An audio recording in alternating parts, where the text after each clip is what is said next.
Good evening and welcome to our Zoom this evening. We're looking forward to what will hopefully be a productive webinar. So just to explain some of the accessibility features on the school, we have BSL interpretation this evening for those who need it. We also have subtitles. So at the bottom of the screen, you see a button that says closed caption. If you press that button, you'll be able to turn on subtitles and also download a transcript. I've also seen a few messages in the chat about not being able to see yourself. This is a webinar format, so you'll only be able to see the people who are on the screen at this time. We are also streaming this live on our social media channels, so please do be aware of that. So I'm now going to hand you over to Louise. Thank you.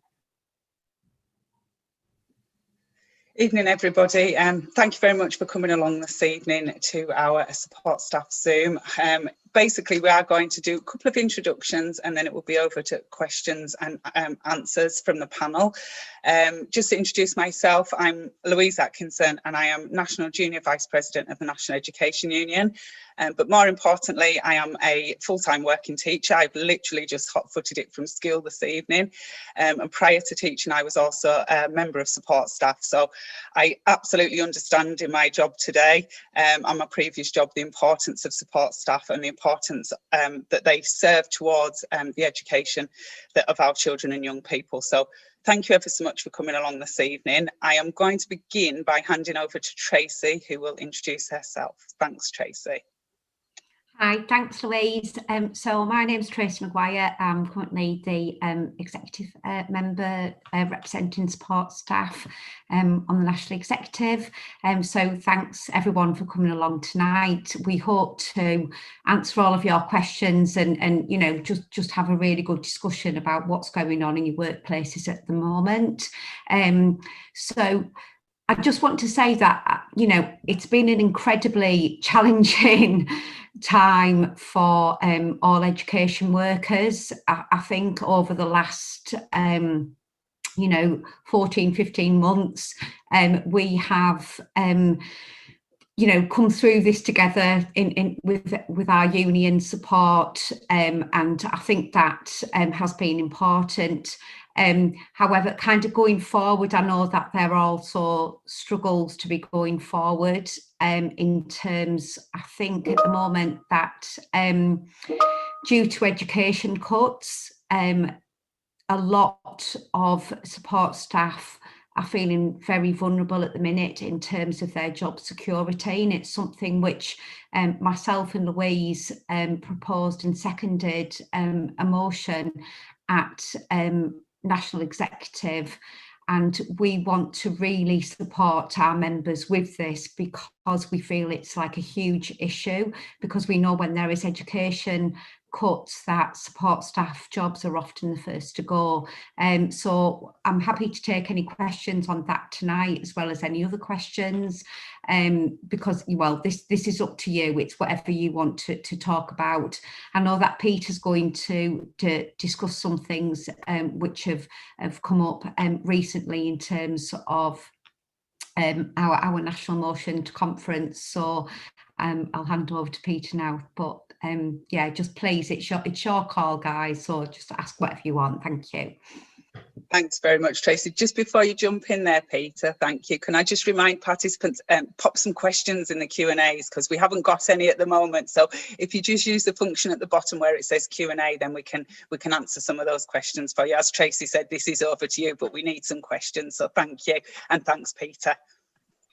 Okay, thank you, Louise. Yeah, you're all being very shy tonight. There's still no questions at all in the Q&A, so come on now, you can't let us off the hook that easily. That would be, we will be genuinely disappointed. Hello everyone. Those of you who don't know me, I'm Peter Morrison. I'm the National Official for Support Staff for the NEU. I just wanted to firstly say hello, but also secondly, just to update you on a couple of issues before we get into discussion. The first thing is annual conference recently. Some of you would have been delegates or observers to annual conference, and you will have seen that there was a debate on support staff issues, a kind of compendium debate, One of the issues it touched upon is what the conference defined as job creep. In other words, the gradual building up and accumulation of different functions for support staff. So in other words, an increase in the quantity of the work that you do. And there's also the issue of another cliche, grade drift, where support staff find that they're taking on more and more responsible work, as well as I say, in terms of additional tasks. So it's just to give you a bit of a heads up, really. We will be issuing a survey very shortly.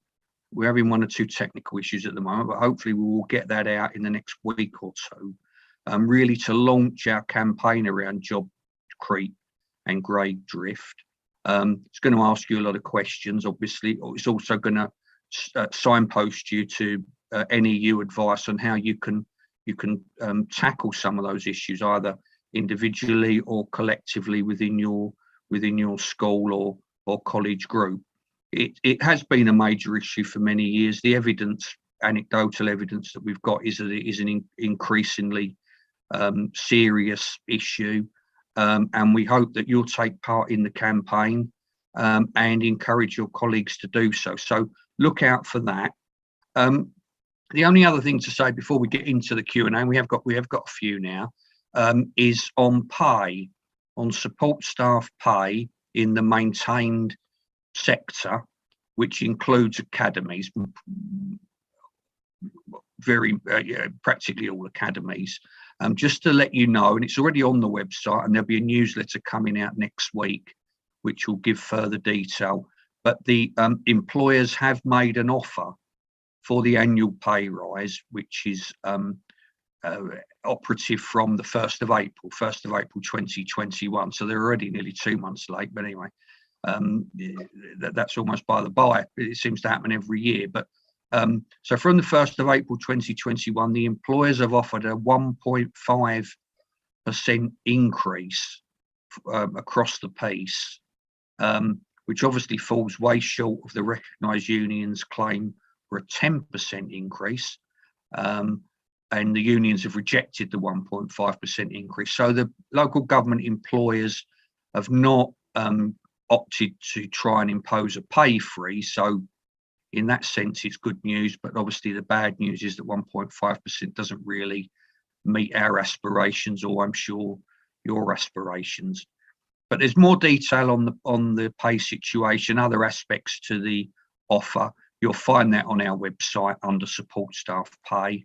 And as I say, you'll get a newsletter next week as well with that detail. So that's it from me. Back to you, Chair. Brilliant. Thanks very much, Peter. And I will just sort of reinforce and reiterate what you're saying about the survey as well. I know some members have contacted me and sort of said, you know, it's another job to do and it's time to do. But, you know, as a national officer, we are a member-led union, and we need to know how members are feeling and what they're experiencing in the workplace. So please do put the time aside to fill in those surveys, because they are acted upon your information that you will put in there. So thank you very much.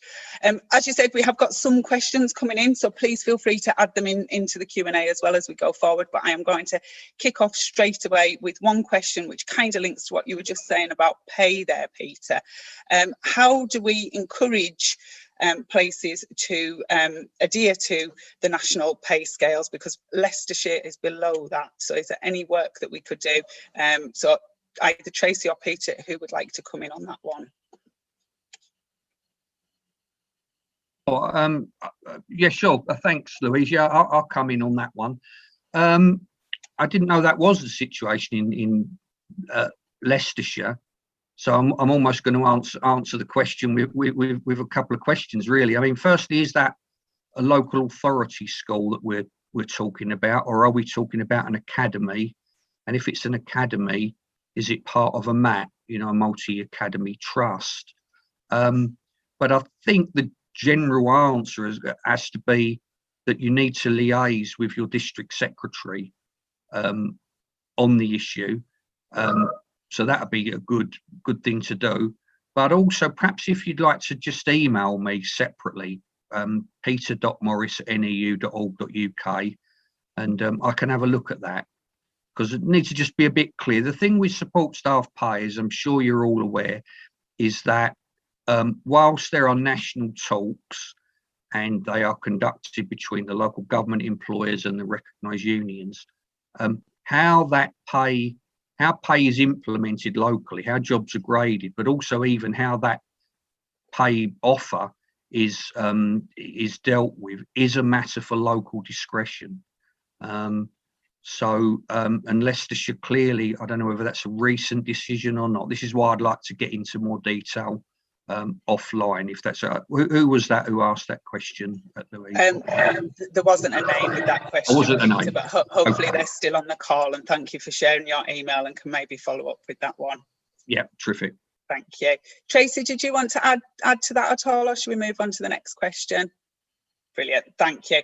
So the next question is from Sinead Braidby. Thank you very much for your question. And yeah, I totally feel it and understand it. And she says, I'm concerned about the pressures on learning support assistants and TAs in terms of supporting pupils.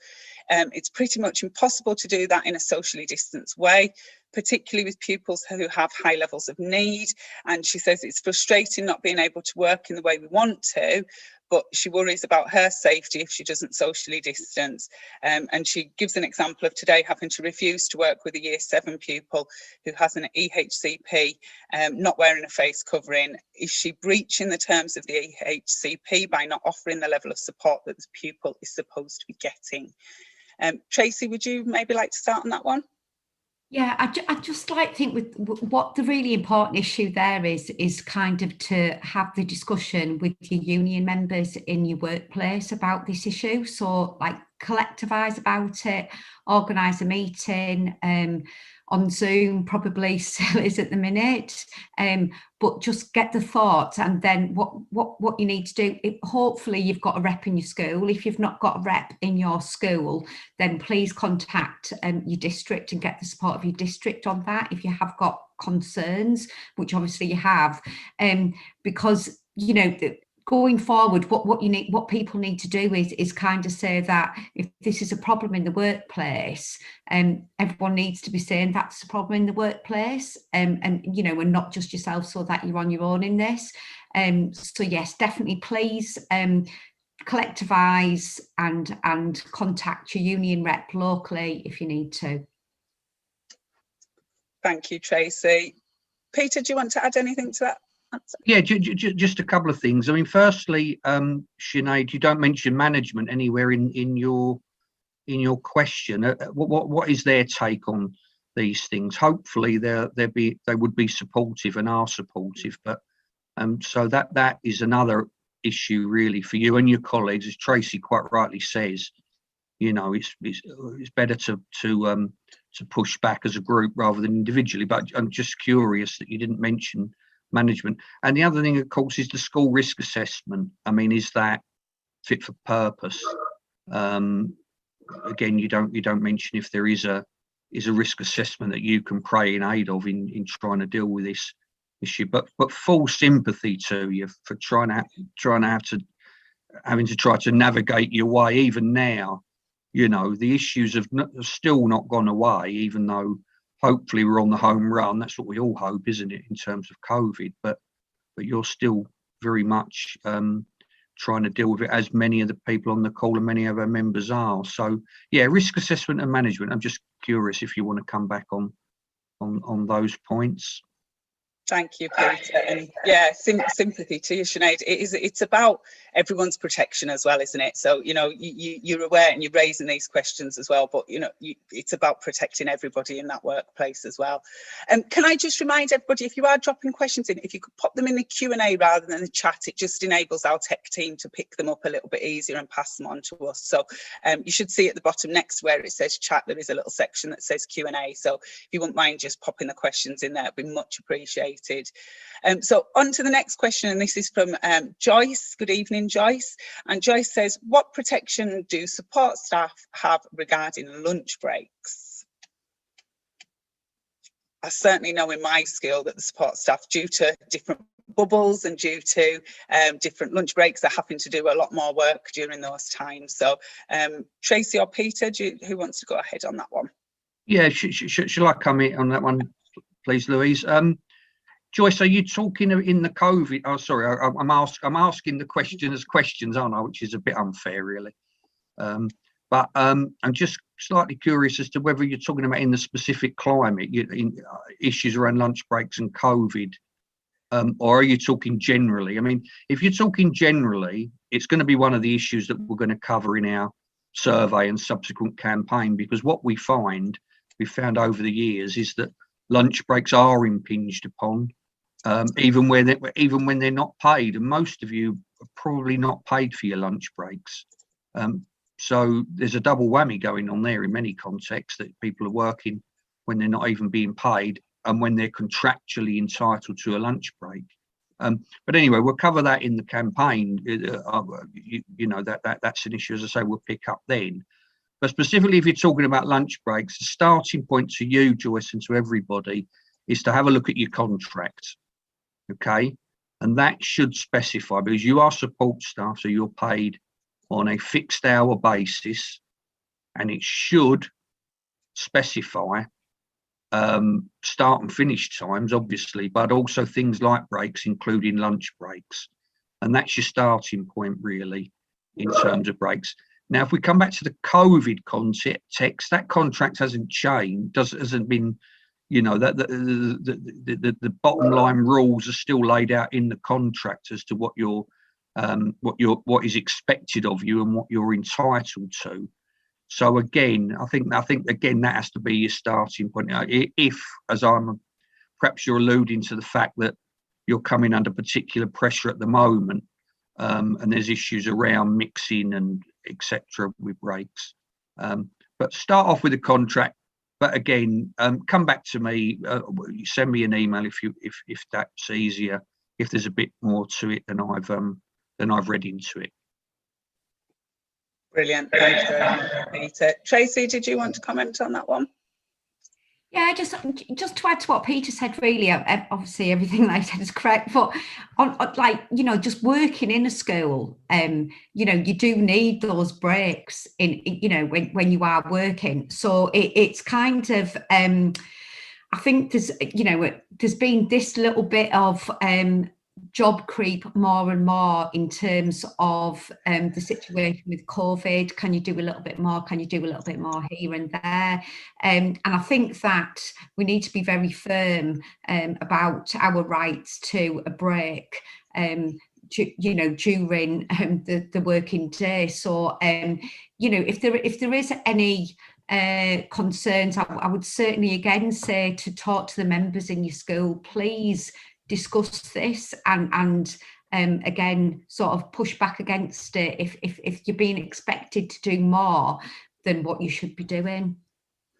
Yeah, and you're absolutely right, Tracy, about needing the breaks. I'm thinking back to the start, like my class are eating dinner in our classroom currently because we're right next to the hall, and just so that we could get all the bubbles through the dinner hall, so they eat in the classroom. And I know right at the start, a couple of times I kind of remained in the classroom, and what they got from me that afternoon was not what I need that little bit of time just away, just to get prepared and ready for the afternoon. So it's for the benefit for the children as well as for your benefit. So thanks very much for your question, and thanks for those answers there. So I'm going to ask the next two questions, if that's okay, and I will go to Peter first and then come to Tracy. So I've got a question, no name I'm afraid, but it asks, what protection do support staff have regarding financial cuts? I think that links a little bit to what Tracy mentioned earlier about the motion that went through our executive around that.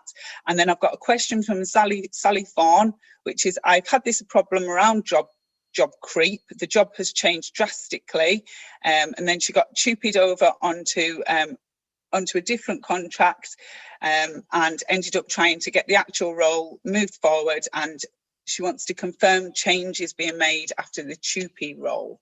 So I'm going to go to Peter first, if that's okay. Oh my God, a couple of nice easy ones there, yeah. Financial cuts, what protections have we got?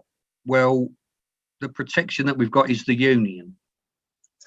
I mean, if you're talking about cuts that are impacting on jobs or job structure or, well, jobs, then it's clearly an issue that you do need, as Tracy used the word earlier, you need to collectivise around. You need to talk to your rep, elect one if you haven't got one, talk to your district secretary, get them involved, and look to organise a pushback in terms of, you know, just because an employer says we've got to make cuts, we've got no money, the roles are falling, well, you know, all that may be true, of course, but the point is that the way they're going about it may not be right and may not be acceptable to you and your colleagues and the wider community for that matter. So that is the main answer. I think that's the only answer, really. Realistically, the NEC recently carried a motion on support staff redundancies and asked us to really sort of sharpen our acts up on that issue, and we will do that, and we will provide advice at all levels, from your region, national, wherever. But the bottom line is that these things are ultimately won or lost or drawn at the school or MAT level, perhaps. So that's the answer on that one.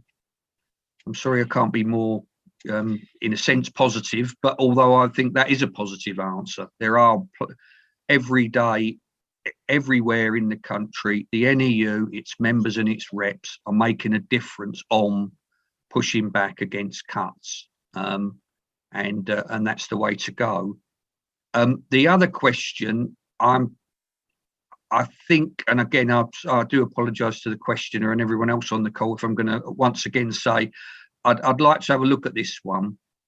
TUPE in itself, those of you who perhaps don't know what TUPE is, many of you will, I'm sure, have been transferred. It's the TU stands for Transfer of Undertakings, Protection of Employment. There you go, the TUPE regulations. When you move from when you're transferred over from one employer to another, often the academisation process is where we've seen a lot of TUPE going on in education. So that's what happens. There are rights. You do take over your terms and conditions, but that is subject to caveats and limitations and all the rest of it. So I can't remember the name of the questioner, but is this another one? Can I dodge this one online? And it's becoming a bit of a habit, isn't it? But I'm always very reluctant to try and give a glib answer or off the cuff answer, because you know, and it's going to depend on the locality as well and all the rest of it. So if the member could do that, could I ask? Was it him or her? Can't remember, Louise. It was Sally, Peter. Sally asked that question. Yeah, Sally Vaughan. Sorry. Brilliant. And you're quite right. I mean, you're giving excellent answers, but some you need more information on some of those specifics there. So, you know, those members that have asked those questions, please do feel free to email Peter. He is absolutely awesome, and he will certainly get back to you on those specifics. So please do email him. Thanks, Peter. Tracy, did you want to comment on either of those questions? Yeah, I'll just come back on. I mean, I will say that Peter is excellent. So if you do email him, he will get back to you. He really will, and his advice is really excellent. So please do that to those members that have asked the questions.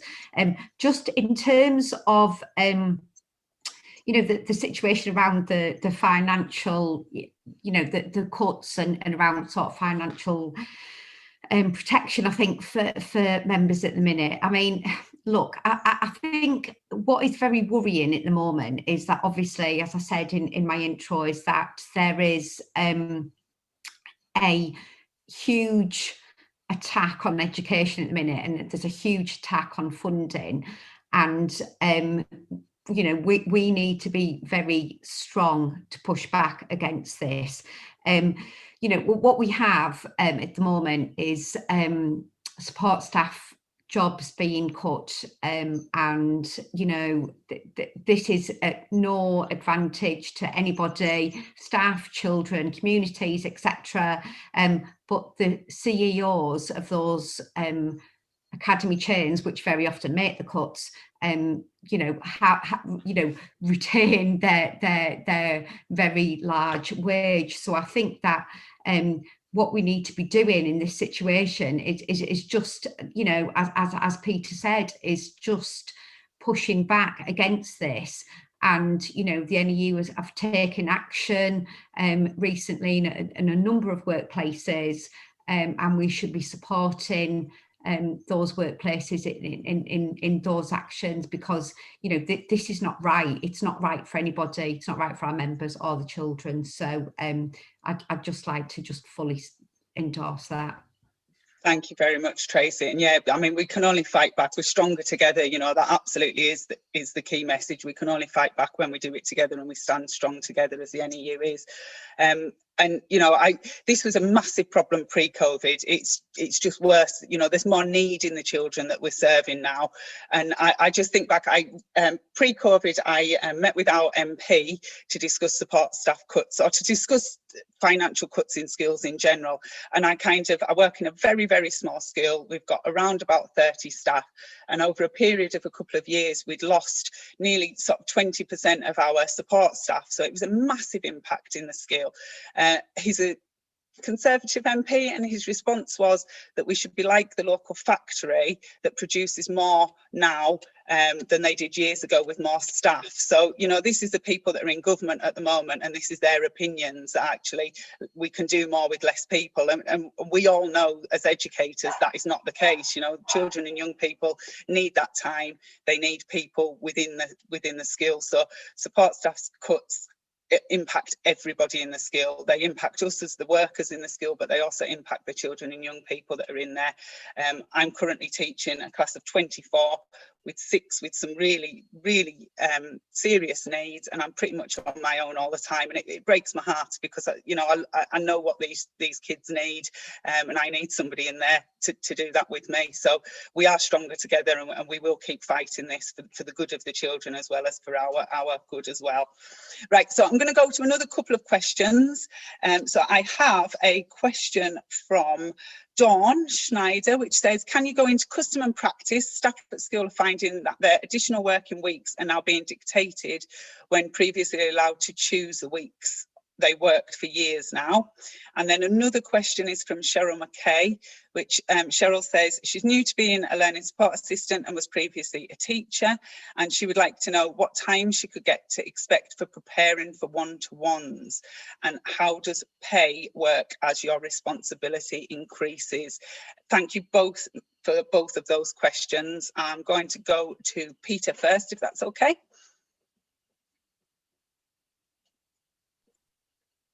Yeah, that's great. Let me just have a quick read. Right, Dawn, can you go into custom and practice? Yeah, I think, Dawn, you followed this up, didn't you? And I noticed it in the Q&A on this issue. I mean, this is this issue that centres around term time only staff who normally will be contracted for the 39 weeks the school is open, plus 1 week, 2 weeks, 3 weeks, and all variations on a theme, then plus annual leave prorated. And it sounds like, Dawn, the management have made a change at your school, and they're looking to, so previously, where you worked additional hours during the term, it was taken out of your 2 weeks in the summer holiday, in the summer holidays, effectively. Whereas now they're making you take toil in term time and work the whole of the additional 2 weeks. Now, hopefully I've not got that wrong. I think that's the gist of what you're saying. And that's why you ask about custom and practice. And that's interesting, because what it sounds like management have made a unilateral decision to effectively change your contract, to change your pattern of work. And that, frankly, is not acceptable. They cannot simply do that. Unfortunately, many employers do just do that in all walks of life, not just education. But it sounds like that's what they've done here, without any consultation or agreement or whatever else. Now, you're right to raise the question of custom and practice, because ultimately an employer can say, well, you effectively agreed that because you've been doing it for 4 years, say, or 2 years, or it depends on them. issue and in terms of the timescale. So I'm guessing that is what has happened here. Again, can I suggest that you talk to you if you've got an NEU rep, or if not your NEU district secretary, and see if you can unpick this, because I totally see where you're coming from. You'd much rather have time off in the 6 weeks holiday, when let's hope we're going to get some sunshine eventually, aren't we? As opposed to taking bits and bobs of toil during term time, which must be very difficult anyway. Many schools do not like people doing that, do they? But so that's answer to Dawn. And what was the next one? This was Cheryl. Oh yeah, you're new to being an LSA. When you're talking about preparing for one-to-ones. Well, yes, I wouldn't one-to-ones in terms of pupils. I'm guessing, or it could be your one-to-one with your manager. Actually, there's no set time allocation in any agreement that I'm aware of. There may be local agreements, but you certainly should be entitled to time off to prepare. I mean, you know, we know that there's a statutory right for teachers to PPA. There isn't a statutory right for PPA for support staff, even HLTAs, but nonetheless, there should be preparation time should be allowed for. And how does pay workers your responsibilities increase? Well, that's really the issue that comes back to the issue that we were talking about earlier, in terms of what I call grade drift. That as people take on not just more work, but work of a more responsible nature. And what should happen is that you should I'll give the very brief answer.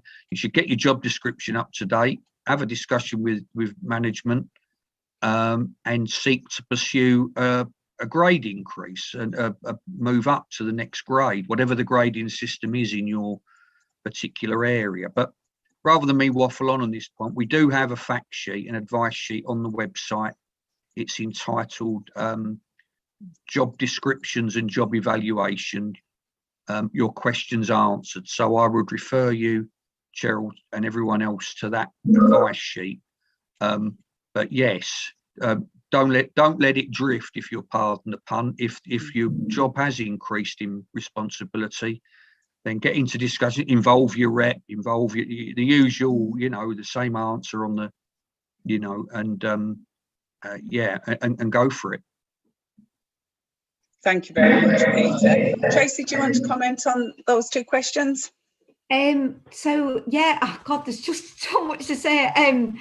In terms of the preparing for your one-to-ones, absolutely you should be given that time, absolutely, because what you're talking about is you know, you're talking about a child's education, and you're talking about giving that child you know, it's their needs, so you are meeting their needs, and you need time to kind of do that. You're you know, you're a professional in the classroom, and you need that time, absolutely, just full stop. So what Peter talked about grade drift, see, this is something that hugely concerns me at the minute, because I think that, as I've sort of said earlier, that under COVID, what we had is, can you kind of do that? You know, can you do this? And it became more of an issue, and this kind of crept in, especially when a lot of teaching staff were teaching from home, and sometimes TAs were or HLTAs were asked to cover classes. You know, there was, now what we need to be very, very strong on is that if you are expected to do anything over and above your actual responsibilities in your contract, is that you need to be paid for this, and that is what we need to be very strong on that. So please, if you are in that situation, please contact your school rep, please contact your district rep. I've seen something in the chat as well that just about people being worried about management, and worried about sort of pushing back against management because, well, let's face it, sometimes it's a difficult situation. What we need to do is we need to, and it's been difficult under COVID. It has been difficult because of bubbles, and it's difficult to sort of talk to people sometimes. But what we need to be very, very clear about going forward is, please don't be afraid. Please collectivise in your workplace. If you're worried about that, please contact your district secretary, ask them for help in maybe getting a Zoom meeting together or doing something where you can get support, because no member in their workplace should feel like they're on their own. So please, you are not on your own, you're part of a union, and people will stand with you. So please ask for that support, because that's what we're here for. Absolutely. Thank you very much, Tracy. Not just a member of the union, a member of the largest national education union in Europe. And there is power that comes with that. And, that job creep, I don't blame leaders or school leaders. We've talked about the pressures on finances and the pressures that are coming from central government as well. But they will keep asking. And until people do get together and stand up and say, no, this is too much, this is unacceptable, that leaves you in a situation where too much pressure is put on you and too much workload is put on you. So do speak to your school teams, work together, and don't be afraid to approach management. You will have a valid point. Do not be afraid to go with that valid point. And there is strength in our union, and there is strength in your school group as well. So use that strength. So I'm going to go to another question then. I have got, hang on one second, sorry. It is around, sorry, I've just lost who asked the question. Thank you, sorry about that. Lisa Turnbull. Evening, Lisa, good to have you on the call. And Lisa says, thank you for the call tonight, and can she ask where we stand regarding full representation by the union for us as support staff? And she would like to ask, because following the amalgamation, she wondered if things had progressed or changed, as things have seemed slightly quiet on that front. So I'm going to go to Tracy first on that one, and then I will hand over to Peter. Thanks for your question, Lisa. Over to Tracy. Hi, Lisa. Yeah, so look, I don't think it's a big shock to anyone or a big secret that I'm in favour of full representation rights for support staff in our union, and I will continue to fight for that.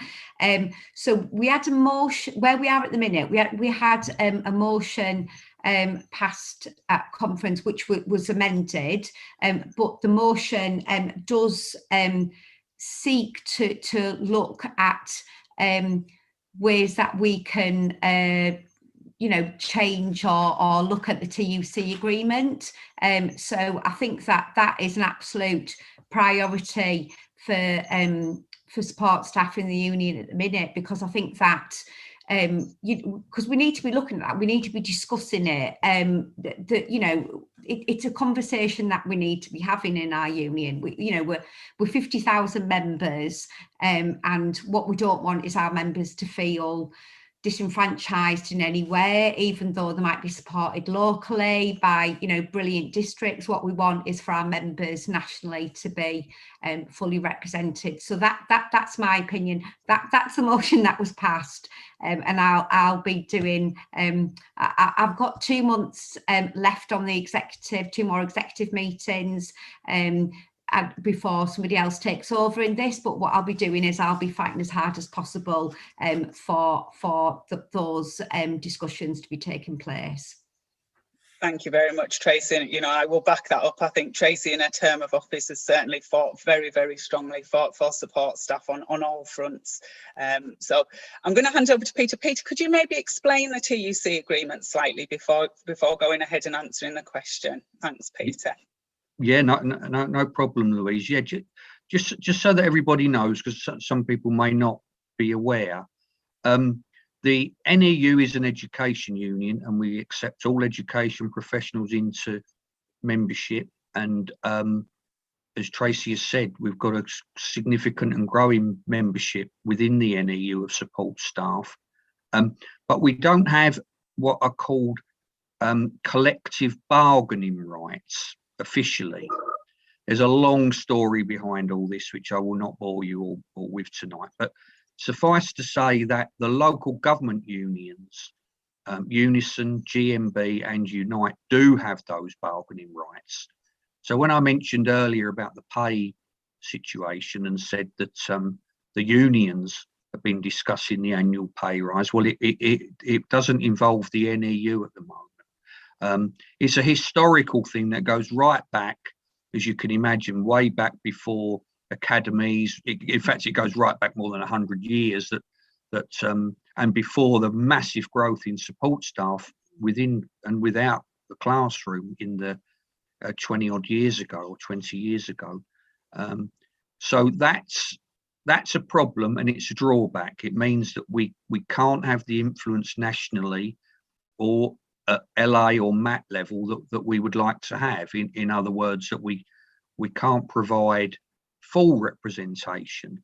And the TUC agreement is an agreement between us and those three unions that basically limits the NEU. So we can't, for instance, actively recruit support staff. I'm guessing most of you on this call will know that. Now you can reactively recruit, and I'll say no more. Otherwise, I'll be getting into career limiting or even career ending territory. But that's what the TUC agreement is. It really codifies the arrangement and spells out the restrictions that are upon us. And it says that we won't seek that recognition. So there was a big debate at annual conference. It was a very close debate, and the argument swayed to and fro. And the argument, you know, from the supporters of the motion was that we should withdraw from that agreement and we should just go for it. We should just recruit and push for recognition. So we'd be in on the pay talks, etc., etc.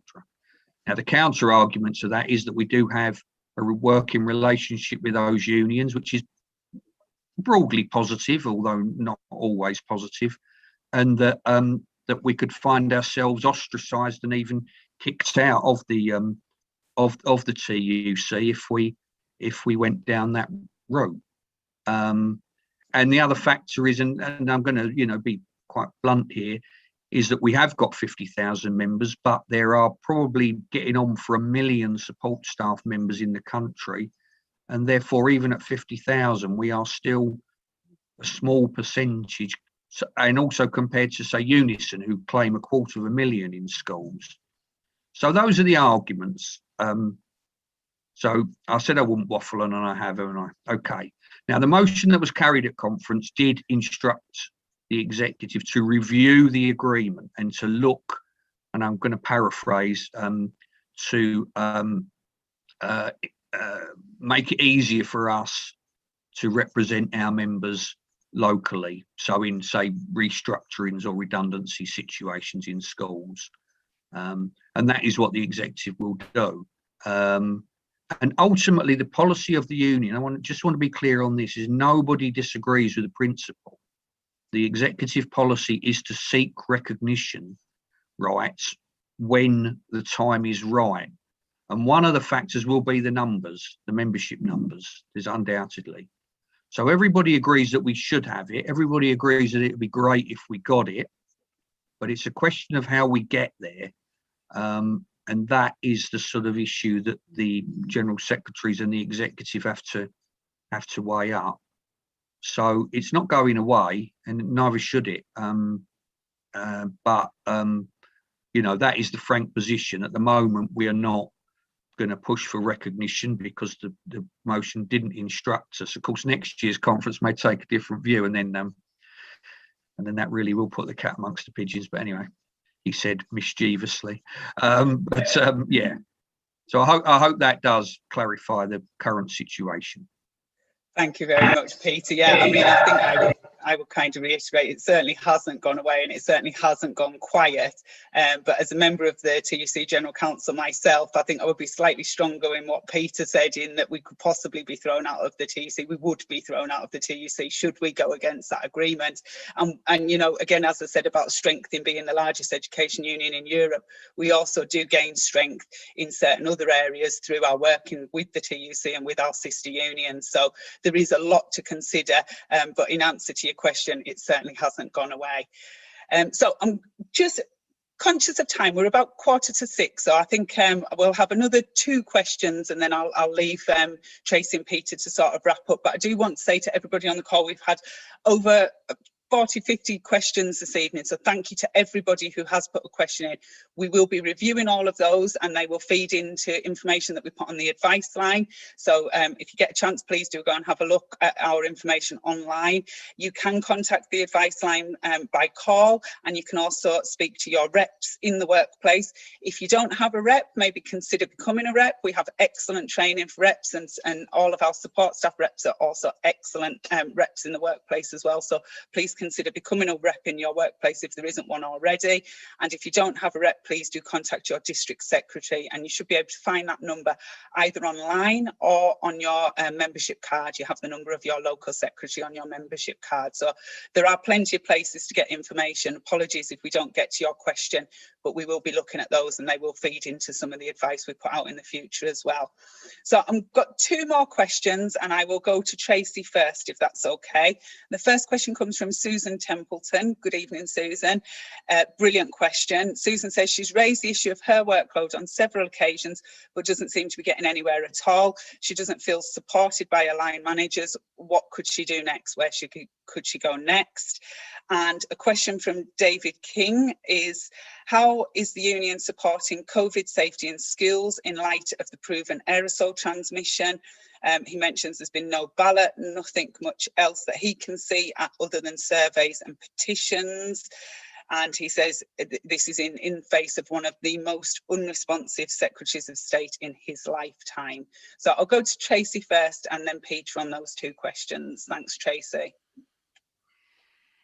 Yeah, so in terms of workload, again, you know, it's kind of quite specific. Like, have you got a rep in your workplace? Are you able to speak to your rep? If you've not got a rep in your workplace, can you contact your district secretary? Because obviously, if it's a problem, then you need support in this. So that's what I would sort of say, that in terms of where next, like you just need to be getting kind of support from your union there.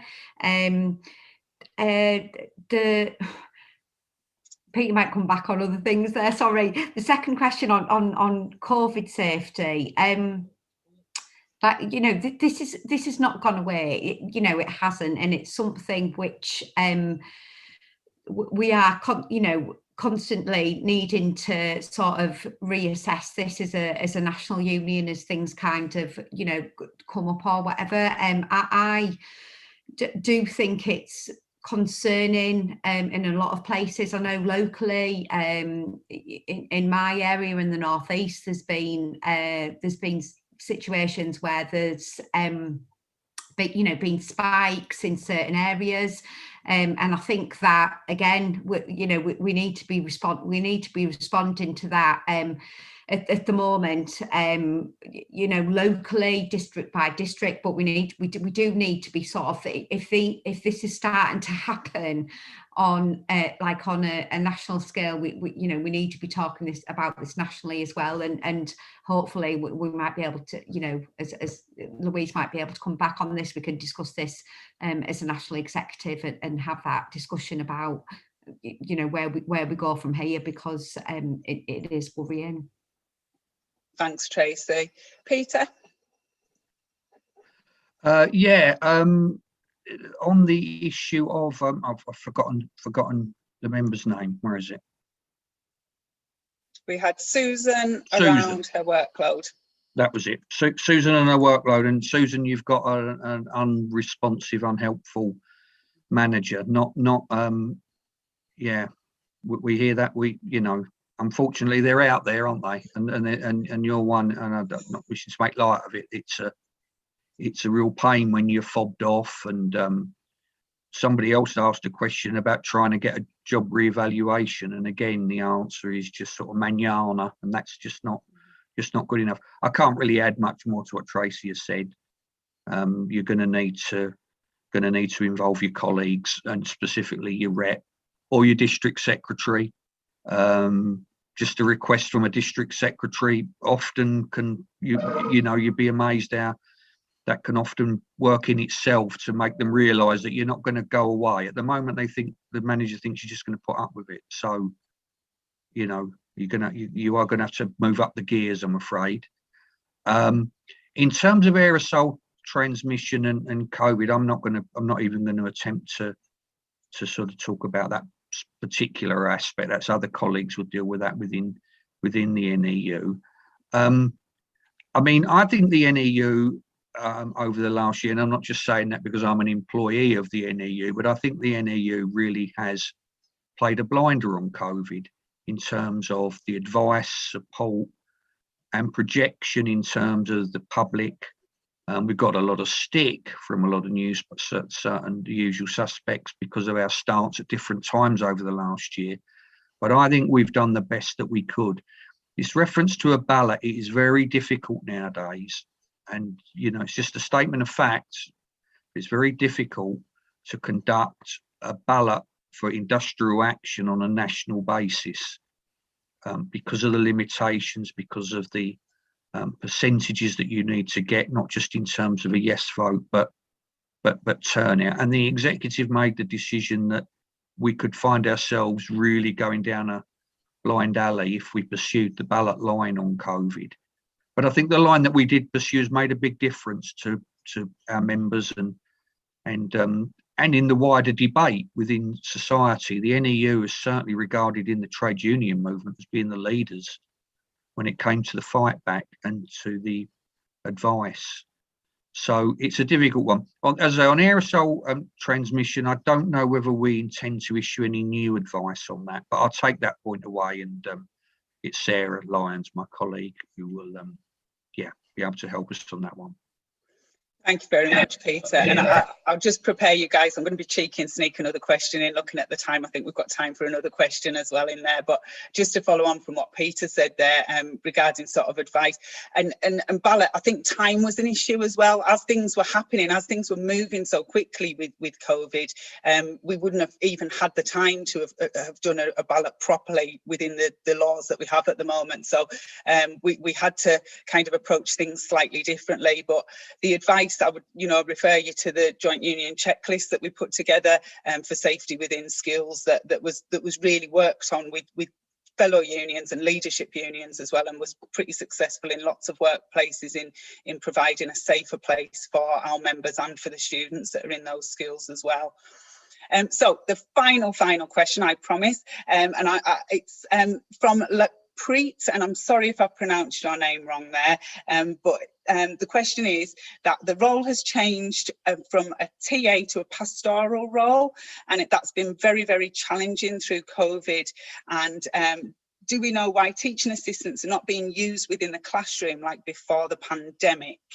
And all schools and the government decisions, is it an all school or is it government decision? Is it an individual school decision? And is it at the individual school's discretion? So, Peter, would you like to come in on that one first? Yeah, sure. I think the answer is fairly straightforward. It is going to be it's a local decision as to how schools deploy their staff. It may be a school decision. It may be wider. It may be a MAT policy. If you're in a MAT, it may be it may have emanated from the local authority, although that's probably pretty unlikely. So I think what I'm going to say, which is you need to talk to your rep.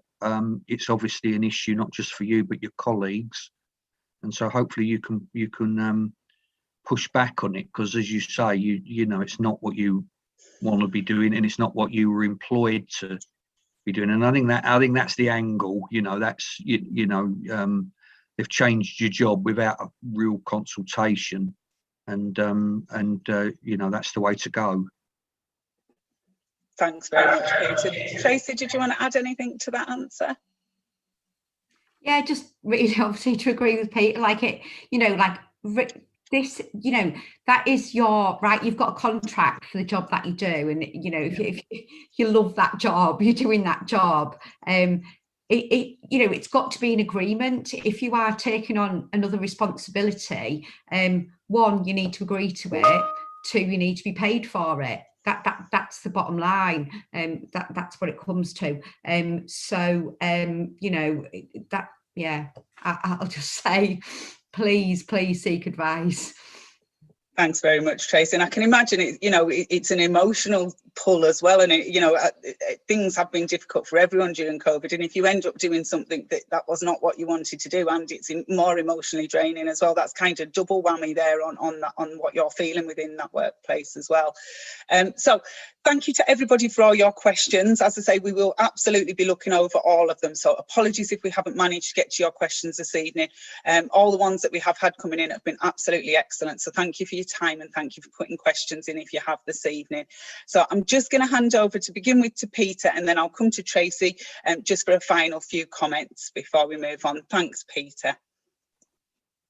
Okay, thank you, Louise, and thank you too, Louise, for stepping in. It was literally the last minute, wasn't it, Louise?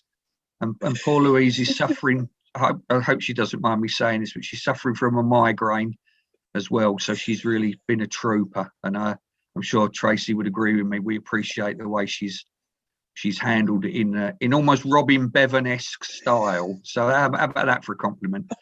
Yeah, the only other thing to say is I just quickly say, as Louise said, we'll go through all the questions. So those of you who haven't had an answer tonight, I'll aim to get you an answer over the next few days. So we do that regularly. And this is also going to be posted on social media, on our YouTube channel, I believe.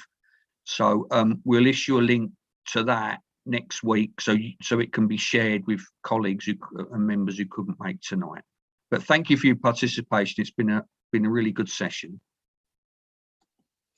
Thanks, Peter. And over to you, Tracy.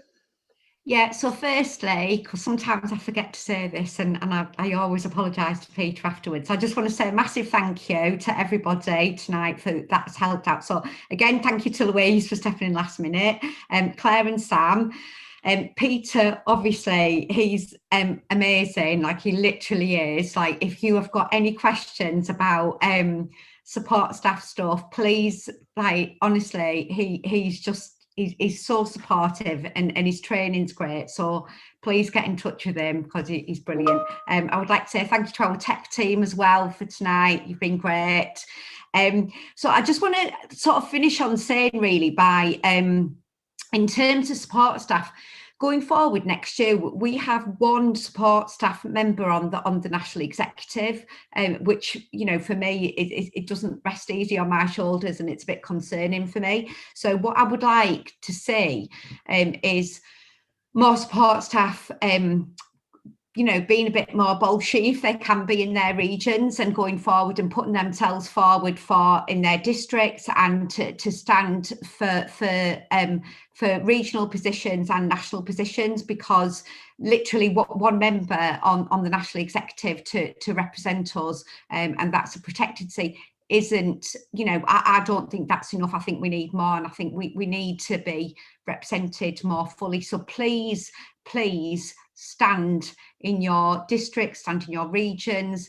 Please have the confidence to do so, contact those around you, and get support from those people if you need it, that will support you in doing this, because, you know, we have a voice, and we need to be saying it. So I just want to say thank you. I think this is going to be the last Zoom meeting where I am the national representative. So I just want to say I've been proud to represent you all, and just take care.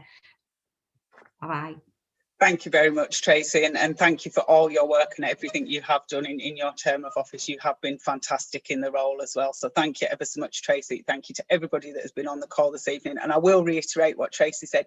This is absolutely your union, and you know, your voice should be heard at every level of this union. So please do stand up, stand for positions, and we are stronger together. So thank you for joining us this evening. Hope you enjoy the rest of the evening. Good night.